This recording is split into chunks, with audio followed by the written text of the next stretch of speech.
Follow your passion. Work hard and you'll be rewarded. Just be patient. We've all heard this advice. It's the kind of stuff they print on coffee mugs and in graduation cards. It sounds good, but it's dangerously incomplete. What if the real secret to a successful and fulfilling career lies in the advice that nobody talks about? The stuff your boss, your parents, and maybe even your career counselor never told you. Today, we're tearing up the old playbook. We're breaking down the unconventional career advice that nobody gives you, but that you absolutely need to hear. Let's get into it. Part 1. You are the CEO of your career. This is the most fundamental mindset shift you can make. Your employer did not hire you to manage your career. They hired you to do a job. Your career is your company, and it's time you started running it like a CEO. What does that mean in practice? It means your company has departments. First, there's R&D, research and development. This is your skills department. A good CEO is never surprised by the market. Are you actively scanning your industry to see what skills are becoming valuable? Are you learning about AI, data analytics, project management, or public speaking? If your only skill development happens during company-mandated training, you're not the CEO. You're just an employee waiting for instructions. Next, you have a marketing department.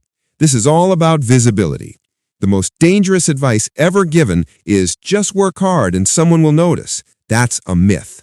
You can be the most brilliant person in the room, but if no one knows it, it doesn't matter.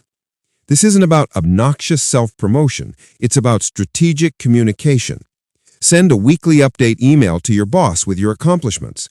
Volunteer to present your team's findings in a bigger meeting. Create a personal brag document where you log every win, big and small. When your review comes, you won't be trying to remember what you did. You'll be presenting a case study on your success. Part 2. The perfect job is a lie. Let's talk about the search for the dream job. It's often a recipe for disappointment. We imagine a job where every day is a creative bliss. Our colleagues are all our best friends, and we leap out of bed every morning. The unspoken truth is that no job is 100% amazing. Every role has its frustrations. You'll love the creative problem solving, but hate filling out expense reports. You'll love your team, but get frustrated with corporate red tape.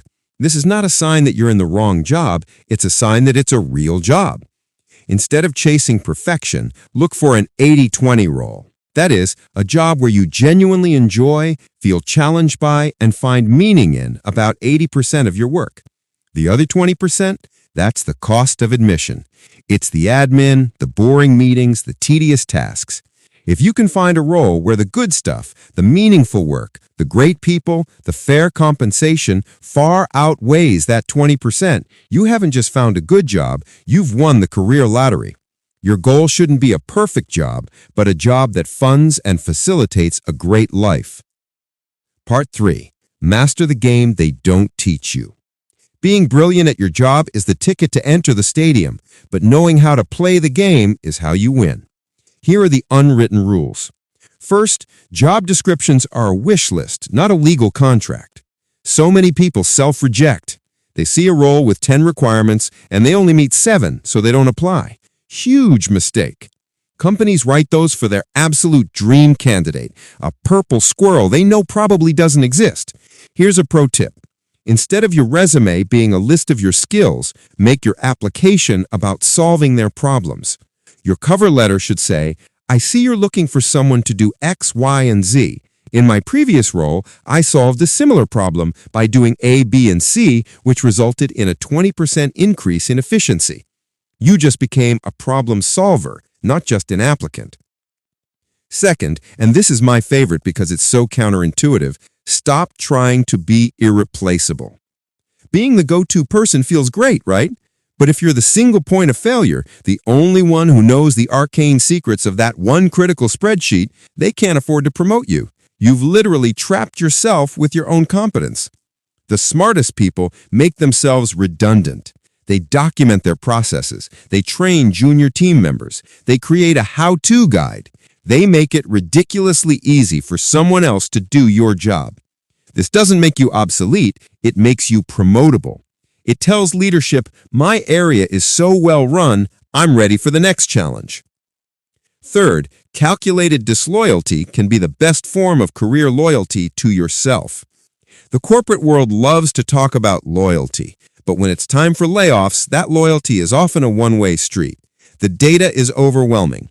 The most significant pay raises don't come from a 3% annual cost of living adjustment.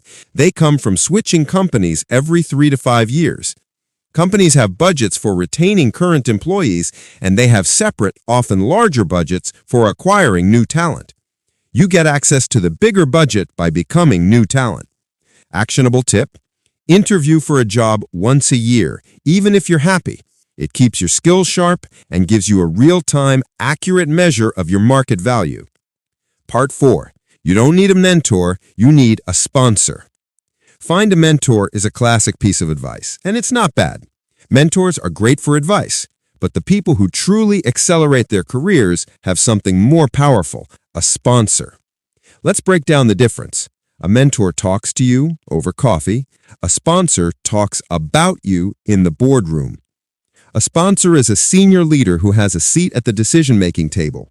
They are the ones who use their political and social capital to advocate for you when you're not in the room. They are the voice that says, "We need to put him on that high-profile project," or "She's ready for that promotion and I'll back her." You don't just ask someone to be your sponsor, you earn them. How?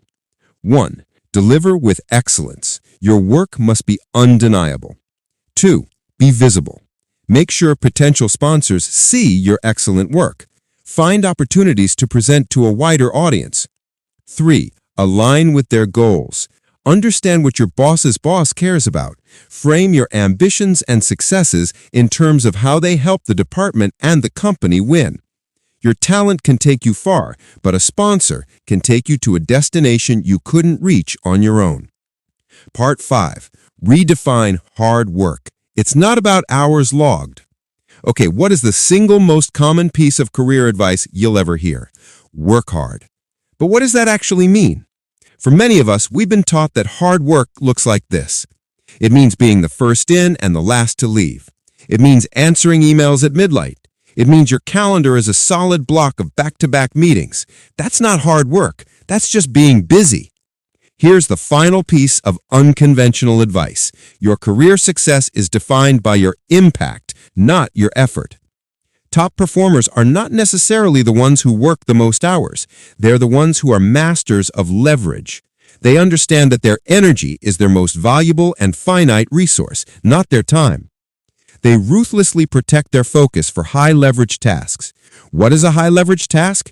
It's the one thing that, if you do it, makes 10 other things easier or unnecessary. So how do you put this in practice? At the start of each week, look at your to-do list and ask yourself one simple question. Which of these tasks will create the most value for the business and for my career? Often, it's not the easiest or the quickest task. It's the one that requires deep thought and focus.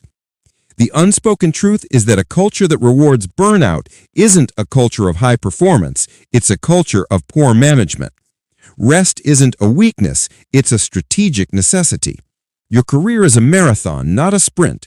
The person who grinds themselves into dust in year 2 will be overtaken by the person who managed their energy and is still innovating in year 10.